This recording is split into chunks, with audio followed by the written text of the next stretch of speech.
নিষ্পাপ ও সরলতা ঈশ্বর লাভে এক অনন্ত অধ্যায়। আজ পর্যন্ত যারা নিষ্পাপ ও সরলতার মধ্যে ঈশ্বর প্রেম করেছে তারাই কিন্তু ঈশ্বরকে লাভ করেছে। এক আশ্রমে বন্ধু বলে এক বালক ছিল। বন্ধু খুবই না সাদা শীতে একটা বালক ছিল। সে মাঠে ঘাটে গরু চড়াতো আর আশ্রমে থাকতো। গুরুদেব আশ্রমে সন্ধ্যাবেলায় তার শিষ্যদের নিয়ে বসে ধর্ম কথা আলোচনা করতো। বন্ধু এই ধর্ম কথা শুনতো আশ্রমের সমস্ত বালকে পিছনে বসে। তার বন্ধু ভাবতো গুরুদেব যে কথা বলছে সবই সত্য, কারণ গুরুদেব কখনো মিথ্যা বলতে পারেনি। একদিন গুরুদেব সন্ধ্যাবেলা তার শিষ্য বালকদের বলে, যমুনা নদীর তীরে ভান্দির বনে যশোদা নন্দন নন্দলালা ঠাকুর গরু চড়াতে আসেন। ভান্দির বন এই নাম শুনে না বন্ধুর কান খারাপ হয়ে যায়, কারণ এই ভান্দির বন বন্ধু ভালো করে জানতো, কারণ এই ভান্দির বনে বন্ধুই কিন্তু গরু চড়াতে যায়। বন্ধু মনে ভাবতে থাকে, আরে এই ভান্দির বনে তো আমি গরু চড়াতে যাই, আর আমার সাথে নন্দলালা ঠাকুরের দেখা হয়নি। এই আশ্রমে সকলে হয়তো দেখেছে ঠাকুরকে, আমার মধ্যে হয়তো সামর্থ্য নেই। এইভাবে বন্ধু নিজের মনে নিজেকে প্রশ্ন করতে থাকে।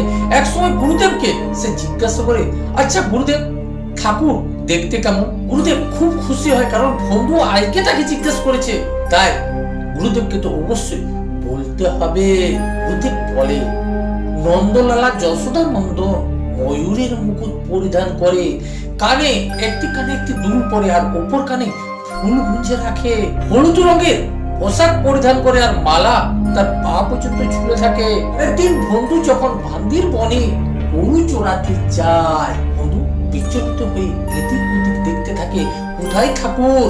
এ আশ্রমের সকলে তাকে দেখেছে, তাকে চিনে, কেবলমাত্র আমি চিনিনি, আমি অভাগা, তাই আজও আমি ঠাকুরকে দেখিনি, একদিনও আমার সঙ্গে দেখা হয়নি। আর বন্ধুর সরলতা ভগবান শ্রীকৃষ্ণকে মুগ্ধ করে। এমন সময় বন্ধু দেখে সামনে এক পা গাভী। এই গাভী বন্ধু এর আগে এত সুন্দর দেখেনি, যাদের শিংগুলো পর্যন্ত সোনা দিয়ে বাঁধানো, আর এই গরু পালে মাঝখান থেকে বের হয় ঠাকুর।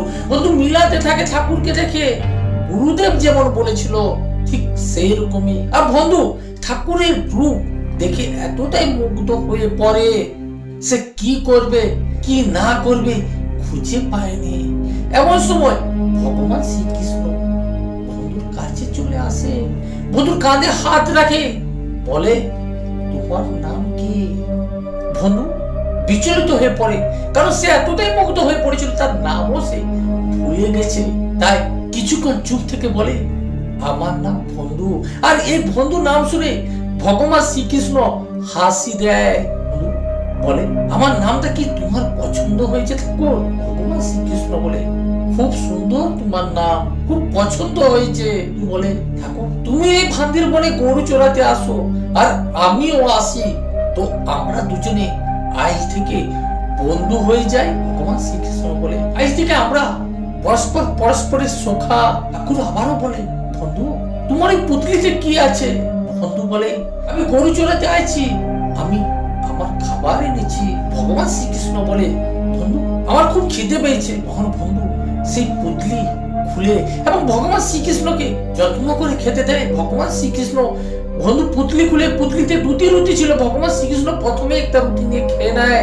বন্ধু বলে, ঠাকুর তোমার কি খুব খিদে পেয়েছে? ঠাকুর বলে, হ্যাঁ আমার খুব খিদে পেয়েছে। বন্ধু বলে, আমারও খুব খিদে পেয়েছে। ঠাকুর বলে, তুমি একটা কাজ করো, ওই রুটিও আমাকে দাও। বন্ধু বলে, আমারও খুব খিদে পেয়েছে, তুমি হাফ রুটি নাও আর হাফ আমি নিচে খাই। এইভাবে একটি রুটি ভাগ করে ভগবান শ্রীকৃষ্ণ এবং বন্ধু খেতে লাগলো। ভগবান শ্রীকৃষ্ণ বন্ধুকে বলে, পরের দিন আমি আবার আসবো তোমার সঙ্গে, এখানে দেখা করব, তুমি আমার জন্য রুটি নিয়ে আসবে। বন্ধু বলে, হ্যাঁ আমি রুটি নিয়ে আসবো। এই বলে ভগবান শ্রীকৃষ্ণ চলে যায়।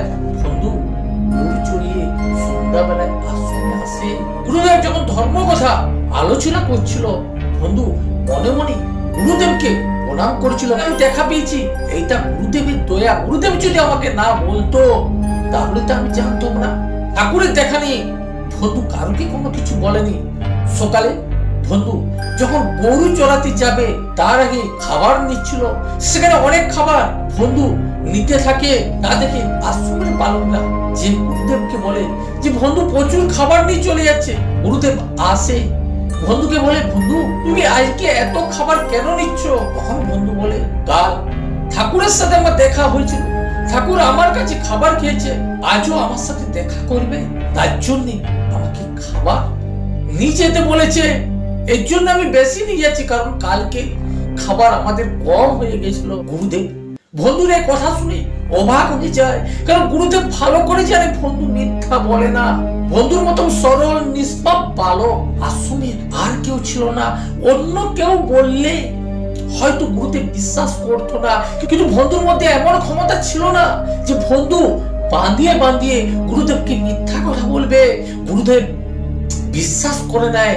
আর বন্ধুকে তবু জিজ্ঞাসা করে, আরে বন্ধু তুমি ঠাকুরকে দেখেছো, তুমি বলো তো ঠাকুরের চরণ কেমন?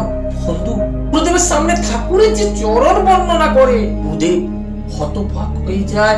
বন্ধু বলে কমলের ন্যায় নরম পা, চন্দ্রের ন্যায় শান্ত, সূর্যের ন্যায় যার প্রকাশ, যার প্রতি পদক্ষেপে পদ্মের চিহ্ন, শঙ্কের চিহ্ন।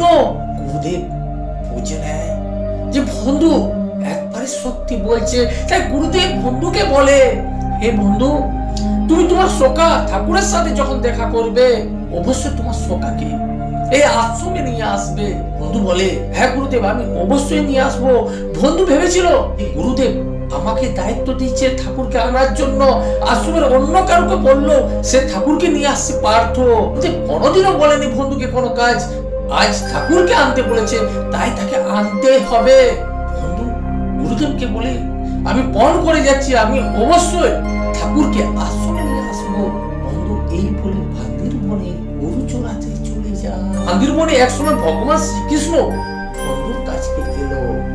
ভগবান শ্রীকৃষ্ণকে দেখে ঠাকুর বলে সম্বোধন করে তাকে প্রণাম করলো। আর ঠাকুর যখন তার কাছে খাবার চাইলো, বন্ধু খুশি হয়ে ঠাকুরকে খাবার দিল। ঠাকুর খাবার খাচ্ছে, বন্ধু বলছে হে ঠাকুর তুমি তো আমার মিত্র, তুমি তো আমার সখা, তাহলে আজ তোমাকে আমার একটা কথা রাখতে হবে। ঠাকুর বলে কি কথা? বন্ধু বলে আমার সঙ্গে তোমাকে আশ্রমে যেতে হবে। গুরুদেব আজ আমাকে দায়িত্ব দিয়েছে তোমাকে নিয়ে যাওয়ার জন্য। তখন ঠাকুর বলে আমি তোমার সখা, তুমি যা পার করো, কিন্তু আমি তোমার গুরুদেবের কাছে যাবো না। আর এই কথা শুনে বলে তুমি আমার কেমন বন্ধু, কেমনই মিত্র, আমার গুরুদেবের জন্য আমি তোমাকে পেয়েছি। এই যে খাবার খাচ্ছ এটাও কিন্তু আমার গুরুদেবের। তুমি যখন আমার গুরুদেবের কাছে যাবে না, আমার গুরুদেবের প্রতি তোমার প্রেম নেই, সেহেতু আমারও তোমার প্রতি কোনো প্রেম নেই। আজ থেকে আমি তোমার মুখ দেখবো না, তুমিও আমার মুখ দেখো না। ও ভগবান শ্রীকৃষ্ণ বন্ধুকে বলে এই মুখ দেখার জন্য কত মানুষ কত সাধনা করেছে। বন্ধু বলে যাক সে সাধনা, তুমি আমার গুরুদেবের কাছে যাবে না যখন, আমি তোমার সঙ্গে দেখা করবো না। আর তুমি এই ভান্দির বনে আসবে না, এই ভান্দির বন আমার, আমি এখানে গরু চড়াই। আর তুমি যদি এর পরের দিনে আসো তাহলে তোমার গরু নিয়ে আমি আশ্রমে চলে যাব। এই বলে বন্ধু রাগে গদগদ করে চলে যেতে থাকে। ভগবান শ্রীকৃষ্ণ ভেবেছিল বন্ধু হয়তো ফিরে আসবে, কিন্তু বন্ধু চলে যেতেই থাকে। এক সময় ভগবান শ্রীকৃষ্ণ যখন বন্ধুকে দেখতে পায়নি, তখন বন্ধু বলে সে ডাক দেয় এবং ভগবান শ্রীকৃষ্ণ দৌড়াতে লাগলো বন্ধুর পেছনে। এক সময় বন্ধুর সামনে গিয়ে ভগবান শ্রীকৃষ্ণ বলে বন্ধু নিয়ে চলো আমাকে তোমার আশ্রমে, তোমার গুরুদেবের কাছে। আর এই বলে ভগবান শ্রীকৃষ্ণ বন্ধুর কাঁধে চেপে যায়। বন্ধু এই কাঁধে চাপা অবস্থাতে ভগবান শ্রীকৃষ্ণকে আশ্রমের দিকে নিয়ে যেতে থাকে। দূর থেকে গুরুদেব এই দৃশ্য দেখে অবাক হয়। যখন বন্ধু ভগবান শ্রীকৃষ্ণকে নিয়ে আশ্রমে গুরুদেবের কাছে যায়, গুরুদেব সর্বপ্রথম জোরহাত করে ভগবান শ্রীকৃষ্ণকে না বন্ধুকে প্রণাম করেছিল।